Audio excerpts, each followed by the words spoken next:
Mas isso tudo fica irrelevante comparado com aqui. Porque se eu não mexer aqui, essa pessoa engorda de novo.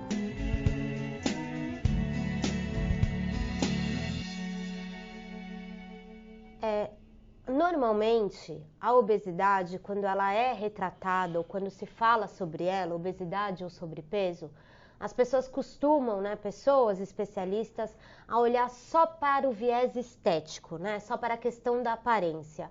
Eu li o seu livro e uma das coisas que me surpreendeu foi entender que o espelho, a imagem, ele faz parte de um contexto muito maior do que só a aparência. É isso mesmo, É isso doutor? mesmo. Hoje tem um conceito de mindfulness, que a mãe da mindfulness é a doutora Ellen Langer, da Universidade de Harvard, mostrando que essa atenção plena em alguma coisa faz toda a diferença.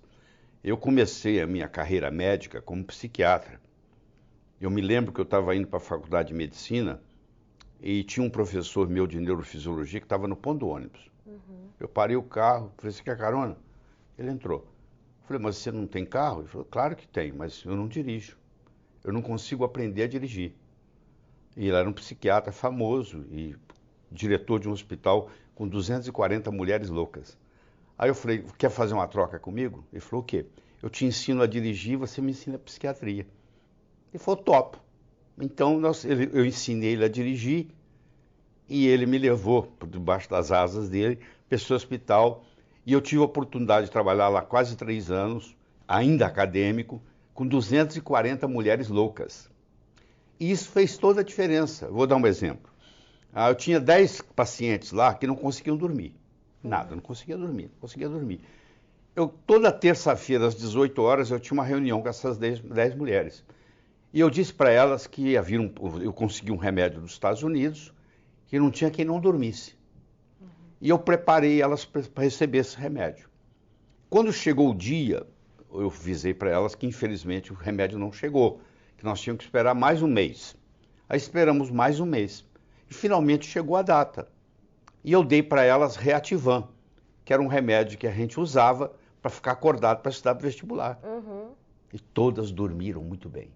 Olha isso, No dia seguinte, a mulher chegava e dizia, nunca dormi tão bem na minha vida. Por quê? Porque eu fiz toda a preparação psicológica de quase 3 meses de que ia vir uma droga dos Estados Unidos, entendeu? Imbatível, e essa droga não chegou, elas ficaram frustradas, esperou mais um mês e finalmente chegou o dia. E para provar a força da mente, eu dei para elas Reativan, que era um remédio que faz ficar acordado. E elas dormiram. E elas dormiram. Então esse conceito aí eu levei para a vida, isso me ajudou muito. Então, por exemplo, a pessoa para emagrecer, começa tudo aqui. É claro que é importante, eu como nutrólogo entendo toda a parte do que deve comer, da atividade física que nós vamos discutir, mas isso tudo fica irrelevante comparado com aqui. Porque se eu não mexer aqui, essa pessoa engorda de novo. Entendi. Porque ela tem uma imagem de gordo. E ela tem essa memória de gordo. E quando ela emagrece, está faltando alguma coisa. Entendi. E ela volta a ganhar o peso. Então o que acontece? É o chamado efeito sanfona. A pessoa emagrece, engorda, emagrece, engorda. E cada vez que ela faz o efeito sanfona, ela engorda mais. Entendi. Nós também podemos explicar aqui nessa conversa por que cada vez ela engorda mais. A nossa conversa aqui é a seguinte. Eu tenho que fazer esse trabalho mental primeiro para que se manifeste. Então, se eu não tenho esse controle mental, eu vou sair fora do esquema que eu montei da minha alimentação saudável. Primeiro, melhorar a autoimagem da pessoa. Tá. Segundo, como consequência, mudar os hábitos alimentares. E como consequência, emagrecer e permanecer magro. Entendi. Então, o livro se propõe a melhorar a autoimagem do leitor. E uma vez melhorada a autoimagem, automaticamente ele começa a fazer uma reeducação alimentar. Certo. Fazendo essa reeducação alimentar, ele sofre um emagrecimento e nesse emagrecimento agora nós temos que fazer com que ele não volte. Por quê?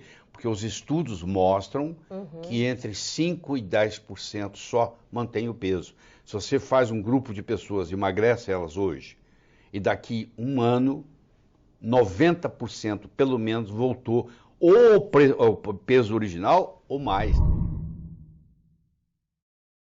A doutora Ellen Langer, ela tem um livro chamado Counterclockwise, quer dizer, anti-horário, que ela pegou indivíduos com em torno de 80 anos de idade, levou esses indivíduos para um resort, e aí esse resort, ele era preparado para como se estivesse nos anos 59, nos anos 50. Uhum. Então ele pegaram indivíduos com 80 anos, fizeram toda a bateria bioquímica do colesterol, de não sei o que, mediram tudo neles. E eles foram para esse resort, onde a decoração era dos anos 50, onde a música era dos anos 50, onde o que passava na televisão era dos anos 50, onde só se podia conversar, não com o verbo no passado, mas com o verbo no presente. É como se eles estivessem vivendo os anos 50 de novo. Uhum. E quando terminou tudo isso, eles fizeram medidas bioquímicas e as pessoas rejuvenesceram. Meu Deus. Só pelo mindfulness. Pela vivência. Então isso é muito importante. Isso na área da medicina tem uma aplicação enorme. Você imagina um paciente com câncer que vai num oncologista e ele diz assim, ó, não tem jeito não, só vai morrer. Acabou, já está morto. Porque como o médico é aquela figura que sabe tudo, e de repente ele fala que você vai morrer.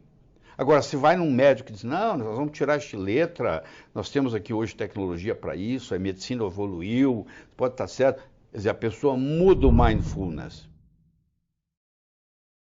O desconhecimento, né, faz com que as pessoas se afastem, obviamente, do conhecimento, né? E muitas pessoas com quem eu converso, ou até que escrevem pra gente, não sei se essa é a dúvida de quem tá agora acompanhando aqui o nosso bate-papo, é o seguinte, tá, técnicas cerebrais, mindfulness, né, reprogramação do cérebro e tal, tudo isso exige muito tempo, exige muita dedicação. A gente está falando de técnicas de 15 segundos por dia, 15 né, doutor? segundos, a técnica de 15 segundos por dia. Tem uma técnica que eu descrevo no livro, que é a chamada técnica da tensão estrutural. Certo. Você imagina que eu tenho esse elástico aqui, ó. O elástico eu ponho tensão nele. Certo. Tensão busca resolução. Quando eu coloco tensão numa estrutura, a tendência é resolução. Se eu consigo fazer isso no cérebro linguisticamente, aqui estou eu magro, aqui estou eu gordo. Certo. Eu não preciso gostar, mas eu preciso me olhar no espelho e falar, esse sou eu. Eu não vou encolher a barriga, não vou nada. Eu vou aceitar a minha realidade. Não gosto dela, mas está ali. Eu vou olhar ela. E como é que eu quero ser? Bom, eu pego um retrato meu de quando eu era novo, jovem, magro, que algum dia você já foi magro, e eu crio uma imagem de magreza. Uhum. Então, eu tenho que fazer a imagem, a visão, ser mais forte do que a realidade. Porque isso vai para lá, ó. Cria essa tensão. Cria essa tensão. Por isso que pensamento positivo não funciona. Aqui, ó, eu sou magro, eu sou magro, eu sou magro. Não tem tensão nenhuma. Entendi. Eu tenho que me aceitar, ver como que eu sou, gordo, me imaginar magro, fazer essa imagem aqui de gordo em preto e branco, fazer essa imagem de magro em colorido, colocar essa imagem de preto e branco pequena, essa imagem de magro grande, aí eu crio uma tensão, onde eu faço essa imagem aqui de magro ser mais forte do que essa imagem de gordo. E aí eu mudo a minha estrutura psicológica. Agradecer a participação de todo mundo, o nível de debate aqui nos comentários quase sempre lá no alto, à exceção das pessoas que sempre querem, né, mais tumultuar do que contribuir, mas em geral as pessoas aqui participando... Mas essas também são bem-vindas. É importante o tumulto, é importante ir na contramão do que está sendo falado. É assim que gera o conhecimento. Eu não sou dono da verdade, não. Eu só sou um embaixador aqui para trazer um conhecimento que é uma outra visão. Essa é assim que eu me proponho, para vocês checar. Eu não estou pedindo para você acreditar em mim. Não acredite em mim. Vá e procure a informação.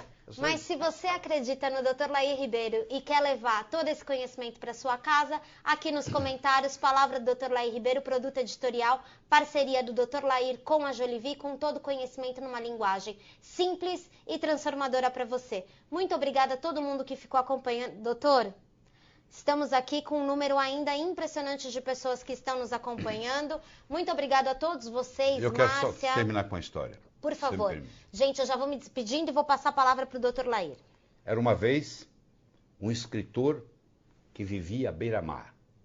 Ele tinha por costume caminhar na praia e à tarde e à noite ele escrevia. Uma manhã ele estava caminhando na praia e de longe ele avistou um jovem que dançava na areia. Aquilo despertou a curiosidade dele, ele se aproximou. Quando ele se aproximou, ele viu que o jovem não estava dançando. O jovem estava jogando coisas no oceano. Ele perguntou para o jovem, jovem, o que você está fazendo? O jovem respondeu, o sol está quente, a maré está baixa, essas estrelas do mar estão morrendo desidratadas aqui, eu estou jogando-as de volta ao oceano. Aí o escritor olhou para o jovem e disse, jovem, será que você não entende? Existem centenas e centenas e centenas de quilômetros de praia, centenas de milhares de estrelas do mar na areia. Se jogar uma ou outra de volta no oceano, no total não vai fazer diferença nenhuma. O jovem pegou uma estrela do mar, jogou no oceano, olhou para o escritor e disse, para essa eu fiz diferença. O escritor foi para casa, naquela tarde ele não conseguiu escrever, naquela noite ele não conseguiu dormir, na manhã seguinte ele levantou-se, juntou o jovem e os dois juntos começaram a jogar estrelas do mar de volta ao oceano. Eu estou conversando com vocês tem 1h30, quase 30 minutos. Eu não sei qual impacto essa conversa vai ter. Se vai entrar no ouvido, se vai sair no outro, se você achar que eu estou errado, etc. Mas eu vou dizer uma coisa. Se fez diferença para um de vocês, já valeu a pena. Muito obrigado.